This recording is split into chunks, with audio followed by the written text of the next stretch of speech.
สวัสดีครับผมบาสเนเปอร์ฟูดครับวันนี้เราจะมาพูดถึงเรื่องการเลือกรองเท้าวิ่งครับผมก็ไหนๆช่วงนี้จะเป็นช่วงปลายปีนะใกล้จะหมดปีแล้วเราก็อาจจะมารีแคปกันนิดนึงว่ารองเท้าวิ่งในปีที่ผ่านมาเป็นยังไงบ้างปี2024เนาะแล้วก็มีหลายๆคนถามมาในเพจแหละว่าพี่ครับเลือกรองเท้าวิ่งรุ่นไหนดีรองเท้าวิ่งคู่นี้ดีไหมคู่นี้ดีหรือเปล่าอะไรเงี้ยไหนๆคนถามมาเยอะเราก็เลยอยากทำคลิปนึงขึ้นมาอยากทำมาตั้งนานแล้วแหละแต่ไหนๆช่วงปลายปีพอดีเราก็เลยโอเคเดี๋ยวเรามาสรุปให้ดูว่าเวลาเราจะเลือกรองเท้าวิ่งสักคู่หนึ่งเนี่ยที่เหมาะกับตัวเองมันควรจะดูจากอะไรบ้างคำถามแรกที่ง่ายที่สุดเลยผมว่านะเริ่มจากคำถามที่ว่าเราวิ่งทำไมก่อนครับผม ง่ายที่สุดอย่างตัวผมเองนะผมจำได้ว่าตอนที่ออกมาวิ่งครั้งแรกเนี่ยมาประมาณ 7-8 ปีที่แล้วนะคือการอยากออกกำลังกายลดน้ำหนักอะไรประมาณนั้นซึ่งแน่นอนว่าการวิ่งแต่ละคนไม่เหมือนกันนะบางคนวิ่งเป็นอาชีพบางคนวิ่งเอาสนุกวิ่งเอากับคอมมูนิตี้กับเพื่อนฝูงกับแก๊งต่างๆหรือบางคนแค่อยากลองออกมาวิ่งดูดังนั้นการวิ่งของแต่ละคนไม่เหมือนกันครับผมว่าคำถามแรกง่ายสุดคือถามตัวเองก่อนว่าเราออกมาวิ่งทำไมนะฮะแล้วก็การวิ่งของเราก็จะมีความหมายมากขึ้นแน่นอนว่าวิ่งแต่ละคนก็ไม่เหมือนกันบางคนวิ่งในสวนบางคนวิ่งซิตี้รันบางคนวิ่งเทรลเนาะคำถามแรกที่จะช่วยสโคปรองเท้านั่นแหละอย่างที่บอกว่าวิ่งไปทำไมแล้ววิ่งประมาณไหนวิ่งเป็นยังไงเวลามีคนมาถามในแชทเนี่ยผมก็จะตอบเสมอว่าปกติวิ่งประมาณไหนครับวิ่งยังไงวิ่งรูปแบบไหนจะวิ่งในหมู่บ้านวิ่งในสวนระยะ5โล10โลอะไรเงี้ยผมก็จะถามให้รู้ว่าคร่าวๆว่าการใช้งานรองเท้าของคุณเป็นแบบนี้นะอย่างส่วนตัวผมเองเวลาผมวิ่งเนี่ยผมวิ่งในหมู่บ้านรวมถึงอาจจะไปวิ่งตามงานบ้างเล็กน้อยวิ่งเจอเพื่อนฝูงบ้างระยะที่วิ่งส่วนใหญ่ก็อยู่ประมาณแค่10กิโลกว่าอะไรประมาณนี้ครับการวางระยะเนี่ยมันทำให้เราเลือกรองเท้าได้ง่ายขึ้นคำถามง่ายๆก็เริ่มมานี่แหละครับว่าระยะที่คุณวิ่งเนี่ยที่วิ่งไปเนี่ยอยู่ที่ประมาณเท่าไหร่สมมติถ้าวิ่งกับเพื่อน5โล10โลรองเท้าก็จะเป็นแบบหนึ่ง10โล21โลอาจจะเป็นซีรันที่ไกลขึ้นก็จะเป็นแบบหนึ่งซ้อมที่ไกลมากกว่านั้นสำหรับใครจะไปมาราธอนอะไรเงี้ยอาจจะต้องเพิ่มเป็น30-40กิโลและถ้าวิ่งไกลกว่านั้น40กิโลขึ้นเป็นอัลตร้าอะไรเงี้ยก็รองเท้าก็คงจะต้องเป็นอีกแบบหนึ่งคำถามแรกครับก็คือรองเท้าที่เหมาะกับระยะต่างๆเนี่ยเป็นยังไงเดี๋ยวผมยกตัวอย่างคร่าวๆแล้วกัน5กิโลเนี่ย5กิโลช่วง5กิโลเนี่ยผมว่าใส่คู่ไหนก็ได้ครับเพราะว่ามันเป็นระยะเริ่มต้นที่คนออกมาวิ่งใหม่ๆหรือคนซ้อมแค่5กิโลแบบทำเวลาคือมันจะสามารถก็ใส่รองเท้าซิ่งไปเลยก็ได้หรือจะใส่รองเท้าแบบชิลๆก็ได้อย่างเช่นคู่นี้ผมยกตัวอย่างแล้วกันนะNew Balance 1080 V14 นะรองเท้า Daily Trainer ทั่วไปที่ใช้งานได้หมดมีความนุ่มสบายใส่วิ่งก็ได้อาจจะไม่ได้ทำความเร็วจ๋าแต่ว่าก็ค่อนข้างตอบโจทย์เลยในการวิ่งระยะสั้นๆนะไม่ได้เร็วมากวิ่งสบายๆความนุ่มมีพร้อมความมั่นคงมีเต็มแต่ถ้าคนว่ารู้สึกว่า1080มันดู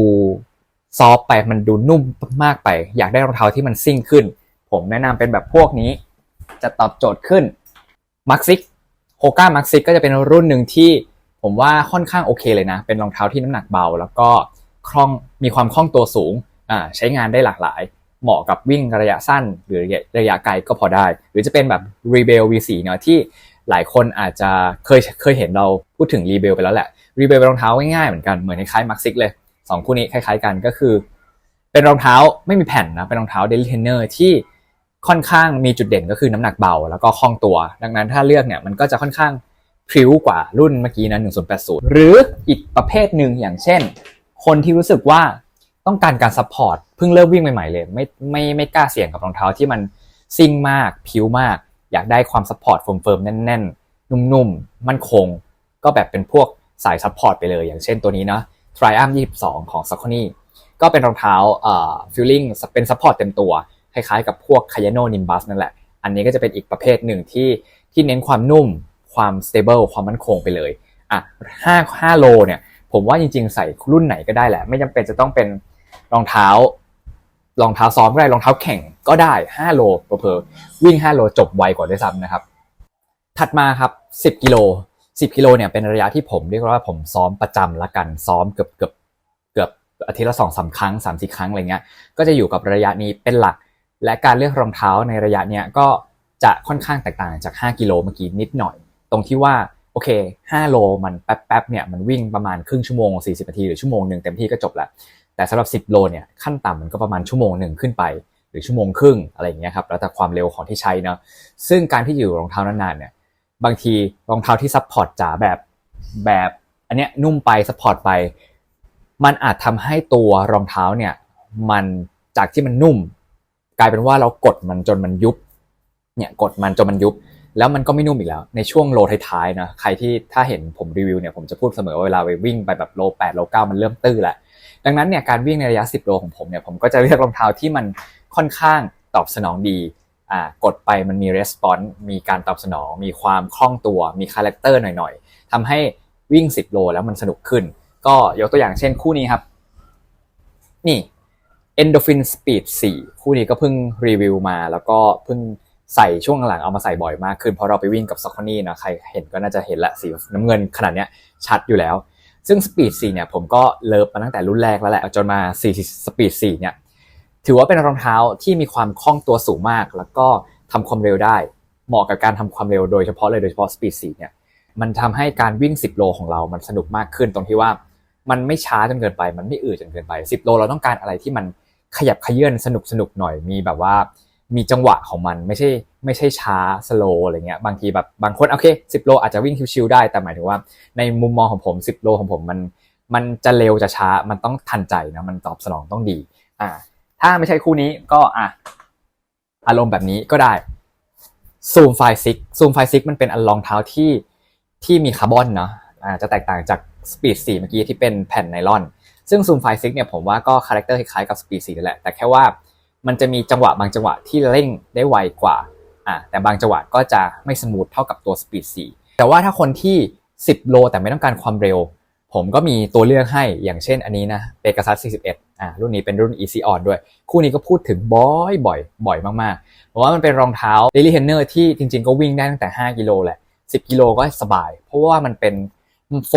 โฟมที่เอาไว้ซัพพอร์ตนะแล้วก็ตอบสนองได้ดีด้วยคือกดแตะแล้วไปมันเป็นรองเท้า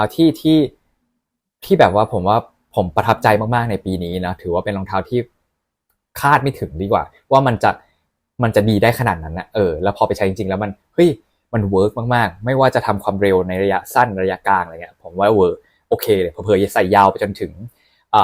ระยะฮาล์ฟได้เลยเพราะว่ามันมีความนุ่มของโฟมแล้วมีความเฟิร์มของมันอยู่ไม่ได้นุ่มจนยุบเนาะแต่มันเฟิร์มแล้วมันก็แบบวิ่งไปเรื่อยๆ10โลมันยังไม่ยุบตัวเลยมันยังตอบสนองได้ดีอยู่อะไรเงี้ยผมก็เลยว่าเนี่ยรองเท้าแบบที่อาจจะไม่ได้วิ่งเร็วแต่ว่าวิ่งเร็วได้อย่างเช่นไปกับ 41เนี่ยก็ระยะ10โลก็สนุกครับถัดมาระยะ21กิโลครับ21กิโลเนี่ยผมว่ารองเท้าก็จะขยับไปอีกสเต็ปนึงแหละแน่นอนมันวิ่งไกลขึ้นเวลาที่เราอยู่กับรองเท้าเนี่ยมันนานขึ้น2ชั่วโมงกว่าถึง3ชั่วโมงเนาะดังนั้นการเลือกรองเท้าก็จะต่างขึ้นซัพพอร์ตที่เราต้องการก็จะต้องมากขึ้นด้วยความที่มันอยู่กับเท้าเรานานขึ้นนะครับอาการเมื่อยล้ามันตามมาแน่นอนดังนั้นรองเท้าจะมีส่วนเข้ามาช่วยในกิโลท้ายๆมากขึ้นผมก็จะเลือกรองเท้าที่คิดว่ามันมีการช่วยเราในระดับหนึ่งแน่นอนว่าความเร็วอาจจะต้องมีอยู่หรืออาจจะไม่มีก็ได้แต่ว่ารองเท้าต้องเข้ามาซัพพอร์ตมากขึ้นอย่างเช่นคู่นี้ New Balance SC Elite V4 ครับผมหลายคนเอาสงสัยว่านี่มันรองเท้าคาร์บอนตัวท็อปนะเอามาวิ่งฮาล์ฟแบบนี้ก็โอเคใช่ไหมหรือว่าจะต้องไปวิ่งแข่งอย่างเดียวจริงๆผมว่ารองเท้าคาร์บอนมันก็มีคาร์บอนหลายประเภทนะมันมีคาร์บอนทั้งคาร์บอนที่ไม่จำเป็นต้องเร่งมากคาร์บอนที่สบายๆไหลๆและคาร์บอนที่ไปสุดทางแบบเร่งสุดๆไปเลยซึ่ง New Balance SC Elite V4 เนี่ยผมว่ามันเป็นเวในแบบที่ว่าเป็นคาร์บอนที่ไม่ได้เร่งเรามากและก็ยังตอบสนองเราได้ดีอยู่ในว่าไม่ว่าจะระยะกลางหรือระยะไกลนะจริงๆ10โลก็ได้แหละแต่ผมว่า10โลมันก็จะมีตัวที่มันซิ่งกว่าอย่างเช่น SC Pacer V2 นะแต่ SC Elite เนี่ยผมว่ามันเป็นโฟมฟิลเซลตัวท็อปเขาที่มันมีความนุ่มเด้งและเฟิร์มในระดับหนึ่งซึ่งเวลาเรากดเราเหยียบแล้วมันเด้งออกมาทันทีมันช่วยทำให้โอเคมันสปอยขาเราแหละมันให้กำลังเราแบบมันช่วยรับแรงกระแทกแล้วมันก็ช่วยผลักเราในระดับหนึ่งผ่อนแรงเราได้ในระดับหนึ่งด้วยซึ่งก็ถือว่าเป็นตัวเลือกที่ดีหรือหลายคนอาจจะได้ยินคำนี้มากขึ้นซูเปอร์เทรนเนอร์นะซูเปอร์เทรนเนอร์มันก็แน่นอนว่ามันเป็นรองเท้าที่มันโอเวอร์มากกว่ารองเท้าเทรนเนอร์ทั่วไปซึ่งซูเปอร์เทรนเนอร์เนี่ยมันก็จะได้เทคโนโลยีในรองเท้ามากขึ้นนั่นแหละแล้วก็ทำให้การวิ่งไกลมันทำได้ดีขึ้นอย่างเช่นคู่นี้ Hoka Mach X2 นะครับ Mark X2 เนี่ยจริงๆก็เราใช้มาตั้งแต่ Mark X แหละ Mark X มันก็เป็นรองเท้าที่โฟมผสมเนอะใครคนอาจจะรู้ก็คือผสมโฟมตัวท็อปพิบาข้างบนข้างล่างก็เป็นโฟมที่เฟิร์มขึ้นคือ Super Critical EVA เนอะแล้วก็ยังมีแผ่นอยู่ข้างในด้วยความเป็น Super Trainer เนี่ยมันก็จะทำให้รองเท้าเนี่ยมันซัพพอร์ตเราได้ดีขึ้นกว่ารองเท้าซ้อมทั่วไปแล้วก็ใช้งานระยะไกลๆเนี่ยผมว่าโอเคมันไม่ได้เร่งเท่ารองเท้าคาร์บอนแต่มันมีความนิ่งเข้ามาซึ่งตัวเนี้ยผมว่าจริงๆคาแรคเตอร์มันจะคล้ายๆกับตัว SC Elite เมื่อกี้แหละแต่ว่ามันไม่นุ่มเด้งเท่ามันมีความนิ่งมากกว่าแล้วก็มีการซัพพอร์ตได้ซอฟต์กว่าละกันตัวนั้นมันมีคาร์บอนมันก็จะ aggressive มากกว่าหน่อยหนึ่งตัวนี้มันเป็นแผ่นไนลอนนะมันก็จะมีความสมูทอยู่ในการใช้งานก็ทำให้ตัวนี้ผมว่าก็เป็นอีกรุ่นหนึ่งที่น่าสนใจหรือจะขยับไปเป็นรุ่นที่ท็อปกว่านี้อย่างเช่น Cielo X1 Cielo X1 เนี่ยผมว่าโอเคใช้ได้ตั้งแต่ระยะฮาล์ฟไปจนถึงฟูลเลยคือมันเป็นรองเท้าที่เป็นคาร์บอนอย่างที่บอกนะเป็นคาร์บอนที่ไม่ได้ aggressive เป็นคาร์บอนที่สบายที่สมูทละกันเป็นรองเท้าที่นิ่งไม่แพ้กับ Mark X2 เลย2คู่นี้เป็นรองเท้าที่วิ่งแล้วนิ่งมากๆคือมันใช้งานได้แบบว่าวิ่งได้เรื่อยๆไม่ต้องเร็วสุดวิ่งระยะแบบในเพจของเราที่เราซ้อมมาแล้วแบบไหลไปได้เรื่อยๆจริงๆโดยเฉพาะคู่นี้มันไหลมากๆดูแองเกิลของร็อกเกอร์ของมันเนาะเนี่ยคือมันกดแล้วมันก็ไหลไปแบบเราไม่ต้องใช้แรงผลักแรงมากขนาดนั้นเราใช้แรงประมาณหนึ่งรองเท้ามันก็พาเราไหลไปได้เรื่อยๆโดยที่เพจมันค่อนข้างนิ่งนะถือเป็นรองเท้าคู่หนึ่งที่เพจค่อนข้างดีนิ่งไม่ได้เร็วที่สุดแต่ว่านิ่งที่ผมว่านิ่งระดับท็อปของตลาดเลยด้วยซ้ำซึ่งก็เป็นตัวเลือกในการวิ่งฮาล์ฟที่น่าสนใจมากๆคู่นี้นะสุดท้ายระยะฟูลมาราธอนแน่นอนว่ามันไม่ใช่ระยะที่เหมาะกับทุกคนนะแล้วก็ไม่ได้บ้าวิ่งกันได้ทุกวันทุกเดือนขนาดนั้นการวิ่งมาราธอนมันจะมีความหมายมากขึ้นเมื่อคุณซ้อม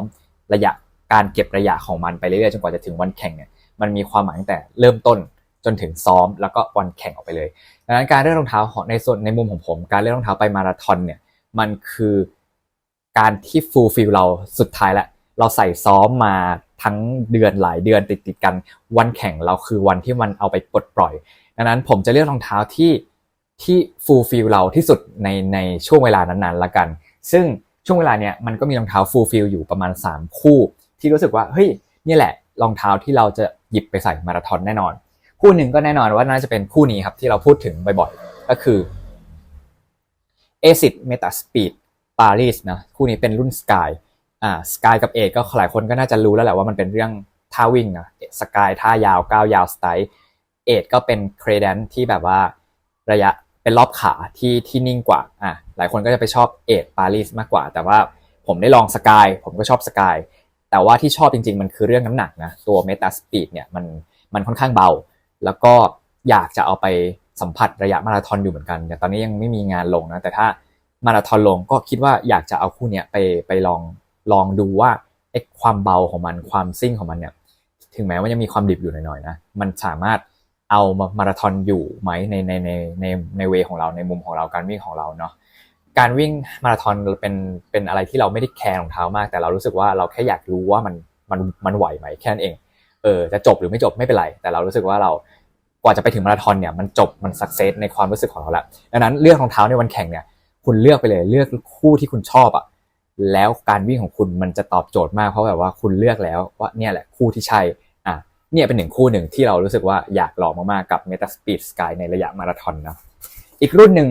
ที่ก็อยากลองมากๆเพราะว่าจริงๆก็หวงแหนมันแต่แบบว่ามันต้องลองสักครั้งหนึ่งเหมือนกันนั่นคือ Alpha Fly 3ครับแน่นอนรองเท้าสถิติโลกระยะมาราธอนของเคลวินคิปทุมเนาะยังไงก็อยากเอาไปเทสในระยะมาราธอนซึ่งแน่นอนเราคงไม่ได้วิ่งบ่อยขนาดนั้นปีหน้าอาจจะเต็มที่แค่ครั้งหรือ2ครั้งแม้ว่าหลายคนก็จะบ่นเรื่องความทนทานแล้วก็ความเปราะบางของตัวโฟมแล้วที่มันอาจจะแบบเสี่ยงต่อการเปราะหักหรือพอตแตกอะไรเงี้ยแต่ว่าAlpha Fly 3เป็นรองเท้าที่เรารู้สึกว่ามันไม่ได้สบายนะแต่ว่าพอใส่แล้วพลังมันมาพลังมันแบบมันเข้ามาตั้งแต่เท้าขึ้นมาถึงใจแบบว่าใส่แล้วรู้สึกว่าเฮ้ยแม่งอยากวิ่งเร็วมากๆอยากสับขาอยากวิ่งไปกับมันจนจบซึ่งระยะมาราธอนเป็นระยะที่ท้าทายแล้วก็รู้สึกว่าไอ้คู่เนี้ยมันน่าจะเอาอยู่ไม่แพ้กับคู่แรกเลยสุดท้ายอีกคู่หนึ่งที่ไม่พูดถึงไม่ได้เพราะว่าช่วงหลังๆนี้ใส่บ่อยแล้วก็เคยจบมาราธอนกับรุ่นนี้มาแล้วนั่นคือ Endorphin Pro ครับผมคู่นี้เป็น Pro 4นะแต่เราเคยจบตั้งแต่สมัย Pro 2มั้งตอนนั้นไปบุรีรัมย์ถ้าจำไม่ผิดน่าจะเป็นฟูลแรกที่เราวิ่งด้วยแล้วก็เลยรู้สึกว่าจริงๆเรารู้แหละว่า Endorphin Pro เอาอยู่เป็นรองเท้าที่ไม่ได้ aggressive เท่า2คู่เมื่อกี้แต่ผมรู้สึกว่า Pro 4เป็นรองเท้าที่นิ่งเป็นรองเท้าที่สบายขึ้นหน่อยนึงถ้าเทียบกัน3รุ่นเนี่ยผมว่าอันนี้น่าจะสบายสุดแล้วก็ค่อนข้างเข้าเท้าวิ่งง่ายๆแบบวิ่งเรื่อยๆไม่ต้องเร็วมากแต่เร็วก็ได้แล้วก็ผมว่ามันเคยพาเราจบฟูลมาแล้วครั้งหนึ่งถ้าได้ลองวิ่งถ้าได้วิ่งฟูลอีกครั้งหนึ่งผมว่า Endorphin Pro 4ก็จะเป็นอีกตัวเลือกหนึ่งที่เรารู้สึกว่าถ้ามันต้องหยิบอะไรสักคู่หนึ่งคู่นี้ก็เป็นคู่ที่เราหยิบได้เลยโดยที่ไม่ต้องคิดอะไรเพราะว่าเรารู้สึกว่ามันพาเราจบได้แน่ๆครับเพิ่งผ่านไปประเด็นแรกค่อนข้างนานเหมือนกัน10เกือบ20นาที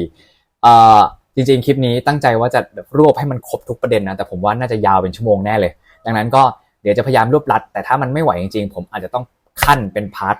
1พาร์ท2ละกันนะประเด็นต่อมาที่อยากพูดถึงคือนอกจากเรื่องเป้าหมายระยะที่เราลงเนาะเราเลือกรองเท้ามันไม่ได้มีแค่รุ่นที่ผมยกตัวอย่างมานะมันมีอีกหลายรุ่นมากๆเลยแต่แค่อันนี้เป็นรองเท้าที่ผมใช้บ่อยๆละกันแล้วก็หยิบมาใช้งานตามระยะจริงๆนั้นคุณอยากใส่รองเท้าฟูลมาราธอนแต่แบบเอาไปใส่วิ่ง10โลได้ไหมได้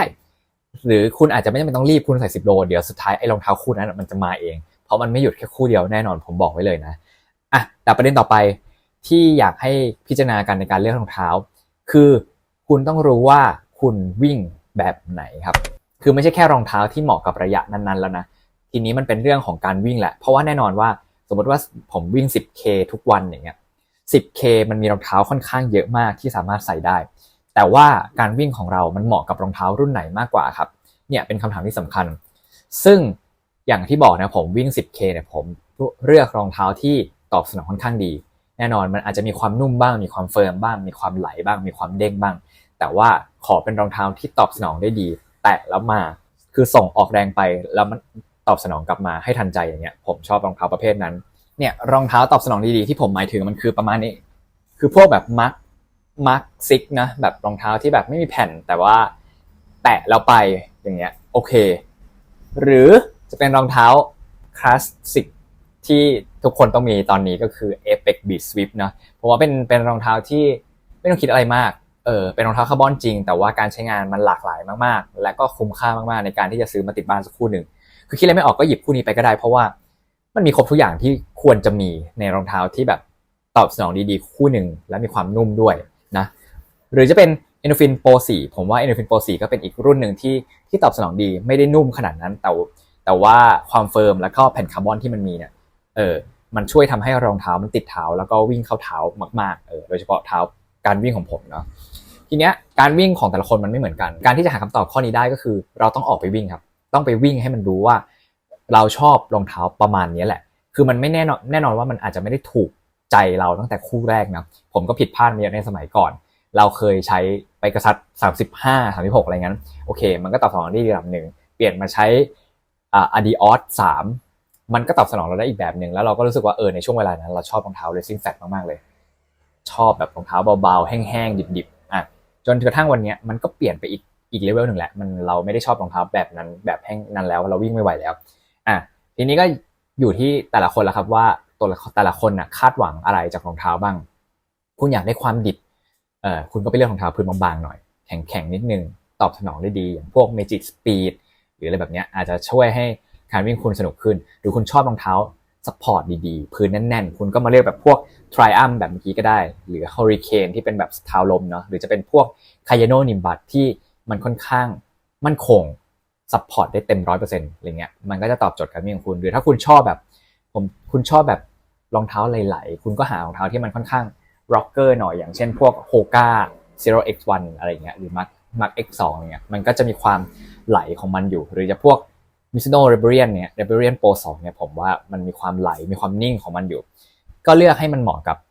คาแรคเตอร์ที่คุณต้องการมันก็จะได้ทำให้การวิ่งของคุณมัน enjoy มากขึ้นละกันและประเด็นที่สำคัญที่ไม่พูดถึงไม่ได้คือราคาครับราคาก็หรืองบประมาณของแต่ละคนมีไม่เท่ากันนะดังนั้นจะมาบอกว่าให้ซื้อรองเท้ารุ่นนี้ก็แต่ราคามันเกินเอื้อมไปก็คงยากราคารองเท้าวิ่งตอนนี้ก็บอกตามตรงว่ามันไม่ได้ถูกครับรองเท้าวิ่งอยู่ที่เริ่มต้นนะอยู่ประมาณ 3-4 พัน5,000ประมาณนี้เลยนี่แค่เริ่มต้นนะครับรุ่นท็อปนี่ไปจบเกือบหมื่นหรือเหอโอเวอร์สเปคมากๆอย่างพวก Adios Pro Evo 1อย่างเงี้ย20,000อย่างเงี้ยมันค่อนข้างโอเวอร์ดังนั้นราคาเนี่ยเป็นตัวกำหนดรองเท้าที่เราต้องการได้เหมือนกันแน่นอนรองเท้าซ้อมทั่วไปราคาเรนจ์มันจะอยู่ประมาณ 3,000 ถึง 5,000 ประมาณเนี้ยกำลังดีนี่อันนี้ราคาป้ายนะครับยังไม่รวมลดหรือรองเท้าซูเปอร์เทรนเนอร์ที่เป็นรองเท้าซ้อมที่มันเทคโนโลยีมากขึ้นเรนจ์มันก็จะอยู่ประมาณ6ถึง 7,000 ประมาณนั้นแล้วก็ 8,000 ขึ้นไปเนี่ยจะเป็นเริ่มเป็นแบบซูเปอร์ชูแล้วบางทีอาจจะมี 6,000 บ้างอย่างเช่น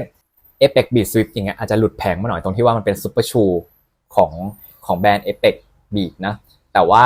ราคามันอยู่แค่ประมาณ 4,000 เองซึ่งเป็นมันอย่างที่บอกไงว่ามันเป็นรองเท้าที่ค่อนข้างคุ้มค่ามากๆแต่ว่ามันไม่ได้แปลว่ารองเท้าแพงหรือรองเท้าถูกไม่ดีนะครับคือราคาเนี่ยมันอยู่ที่แบรนด์และว่าตั้ง value ไว้เท่าไหร่ตั้งราคายังไงทีเนี้ยรองเท้า Apex จะบอกว่า 4,000 แล้วมันสู้อันนี้ได้ไหมAlpha Fly 9,000 กว่าเนี่ยผมว่ามันคนละแบบกันการใช้งานมันคนละแบบแล้วก็วัตถุประสงค์มันคนละแบบกันนะดังนั้นอยู่ที่ว่าคุณพอใจกับ Alpha Fly ไหมล่ะผมก็ซื้อ Alpha Fly มา 9,000 กว่าถามว่า4,000 4,000 5,000 เนี่ยของ Apex Beat ผมซื้อไหมผมก็ซื้อแต่ว่าการใช้งานมันคนละแบบไงอันเนี้ยมันค่อนข้างหลากหลายเราก็โอเคใช้งานมันแบบหนึ่งแต่ว่า Alpha Fly เนี่ยมันเป็นรองเท้าแบบว่าต้องมีละกันใช้งานอาจจะไม่ได้บ่อยขนาดนั้นแต่ว่ามันเป็นรองเท้าที่ต้องมีเราก็ยอมจ่ายนึกออกใช่ไหมดังนั้นก็ราคาเนี่ยจะเป็นตัวกำหนดเองว่าคุณมีงบประมาณเท่าไหร่แล้วก็จะซื้อคู่ไหนได้บ้างในการเลือกเนาะซึ่ง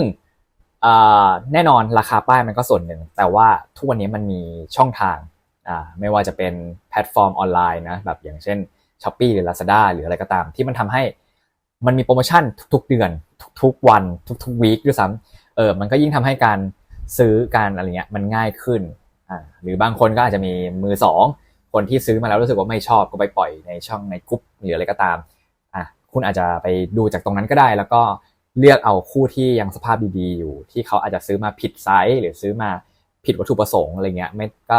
เอามาแลกเปลี่ยนกันซึ่งอันนี้ก็อาจจะต้องดูกันดีๆนิดนึงว่าคนซื้อคนขายไว้ใจได้ไหมอะไรเงี้ยครับผมสรุปมาให้คร่าวๆประมาณนี้แล้วกันว่าในเรื่องการเลือกรองเท้าวิ่งแน่นอนคุณต้องดูว่าคุณเป้าหมายคุณคืออะไรวิ่งระยะไหนเป็นประจำการเลือกรองเท้าเลือกให้เหมาะกับการใช้งานตามระยะอาจจะวิ่งบางคนอาจจะชอบใช้รองเท้าวิ่งสั้นๆไปวิ่งฟูลเลยก็ได้ถ้าสะพัดจริงๆรองเท้ามันเป็นแค่ส่วนหนึ่งละกันมันไม่ได้เป็นทั้งหมดของการวิ่งมันแค่ทำให้การวิ่งของคุณสนุกขึ้นในมิติหนึ่งแต่ว่าทั้งนี้ทั้งนั้นอยู่ที่ร่างกายของเราด้วยว่าตอบสนองยังไงร่างกายเราแข็งแรงเพียงพอไหมที่จะใส่รองเท้าแบบพวกคาร์บอนอย่างเช่น Alpha Fly 3อย่างเงี้ยถ้ารองเท้าคุณไม่เคยใส่รองเท้าคาร์บอนมาก่อนแล้วคุณกระโดดไป Alpha Fly 3เนี่ยก็อาจจะเจอความรู้สึกแบบที่ไม่คุ้นเคยแล้วก็อาจจะแยงมันไปเลยก็ได้รองเท้ามันก็เลยมีให้เลือกหลายประเภทแล้วก็มีเลเวลในการไต่ระดับขึ้นไปคุณอาจจะเริ่มจากรองเท้าซ้อมขึ้นไปเทรนเนอร์มากขึ้นแล้วก็ขึ้นไปคาร์บอนที่มันซิ่งขึ้นแล้วก็ใส่สลับกันเพื่อให้ร่างกายมันปรับตัวในหลายๆมิติเนาะหลายๆท่าวิ่งอะไรเงี้ยหลายๆแองเกิลของมันก็จะทำให้ร่างกายเราแข็งแรงไปพร้อมๆกับการใช้งานรองเท้าใหม่ๆด้วยทีนี้นอกจากเรื่องเป้าหมายแน่นอนการวิ่งของเราก็สำคัญวิ่งแบบไหนเหมาะกับท่าวิ่งแบบเราเหมาะกับรองเท้ารุ่นไหนเราลงปลายเท้าบ่อยไหมถ้าลงปลายเท้าบ่อยก็หารองเท้าที่ลงที่ใช้งานปลายเท้าเป็นหลักหรือถ้าลงเต็มเท้าหารองเท้าที่มันมั่นคงหน่อยจะดีกว่ารองเท้าที่มันพื้นเรียวๆแบบนี้ไหมเนี่ยดูพื้นมันเว้าขนาดเนี้ยถ้าเราลงเต็มเท้าเนี่ยความมั่นคงตรงเนี้ยมันก็หายไปด้วยดังนั้นก็หาอย่างคู่เนี้ยเมตาสปีดสกายปารีสเนี่ยเห็นปะว่าพื้นตรงนี้มันค่อนข้างกว้างกว่าเทียบกับตรงนี้นะเกือบเท่านึงถ้าเราวิ่งลงปลายเท้ามันก็ค่อนข้างสเตเบิลมากกว่าแต่เมื่อไหร่ที่เราเริ่มลงกลางเท้าเนี่ยความโครงเคลงมันก็จะปรากฏอยู่ในระดับหนึ่งนะก็เลือกให้มันเหมาะสมกับท่าวิ่งการวิ่งของเรามันก็จะทำให้รองเท้ามันตอบสนองความต้องการของเราได้ดีที่สุดและสุดท้ายก็งบประมาณครับงบเท่าไหร่ก็ใช้ให้อยู่ในงบนั้นแต่ถ้ารู้สึกว่าเพิ่มอีกนิดนึงได้คู่นั้นแล้วว่ะถ้าคุณชอบจริงๆคุณก็เพิ่มอีกนิดนึงแล้วก็ไปตรงคู่นั้นก็ได้แต่ถ้าไม่รีบผมแนะนำว่าเริ่มไปทีละขั้นของมันเนี่ยมันทำให้ร่างกายเราพัฒนาไปพร้อมกับตัวรองเท้าที่เราเลือกด้วยก็จะทำให้การวิ่งเราไม่น่าเบื่อมีทั้งแบบ ชิลมีทั้งซิ่งมีทั้งช้าวิ่งให้ได้หลายๆรูปแบบอะไรเงี้ยครับมันก็จะทำให้การวิ่งในแต่ละวันมันสนุกขึ้นด้วยโอเคผมว่าประมาณนี้น่าจะครบถ้วนนะอาจจะตกขัดตกบกพร่องอะไรประเด็นไหนไปบ้างยังไงก็คอมเมนต์มาคุยกันได้ครับเพราะว่าจริงๆเรื่องวิ่งเนี่ยมันไม่มีผิดไม่มีถูกต้องบอกว่าประเด็นที่ผมลิสต์มาในวันนี้คือเป็นความคิดส่วนตัวเท่านั้นนะคนอื่นอาจจะไม่ได้คิดแบบนี้ไม่ผิดเลยเป็นเพราะว่าเราวิ่งไม่เหมือนกันครับเท้าเราสรีระร่างกายของเราก็ไม่เหมือนกัน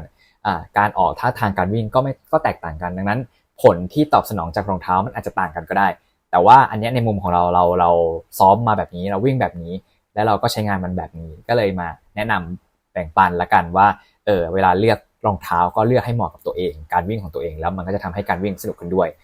โอเคใครมีคำถามอะไรพิมพ์ไว้ข้างล่างเนาะจะพยายามมาตอบให้ได้ทุกคอมเมนต์แน่นอนแล้วก็อยากให้นำเสนอเรื่องอะไรก็คอมเมนต์มาได้ครับยังไงติดตามช่องของเราไว้ด้วยผมบาสเนเวอร์ฟู้ดก็จะพยายามทำคลิปออกมาให้ดูกันทุกสัปดาห์ใครชอบคลิปนี้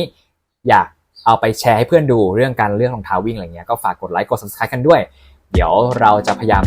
ปั้นช่องมันไปเรื่อยๆเพื่อให้มันเติบโตให้ทันถึงปีหน้าเป้าของเรานั้น 10,000 Subscribe ไปให้ถึงไม่รู้จะถึงหรือเปล่ายังไงเดี๋ยวไปลองดูกันขอบคุณทุกคนครับแล้วเจอกันใหม่คลิปหน้าเดี๋ยวเป็นรีวิวคู่ไหนรองเท้าวิ่งรุ่นอะไรเรามาแชร์กันอีกรอบนึงวันนี้บาสเนเวอร์ฟู้ดลาไปก่อนสวัสดีครับ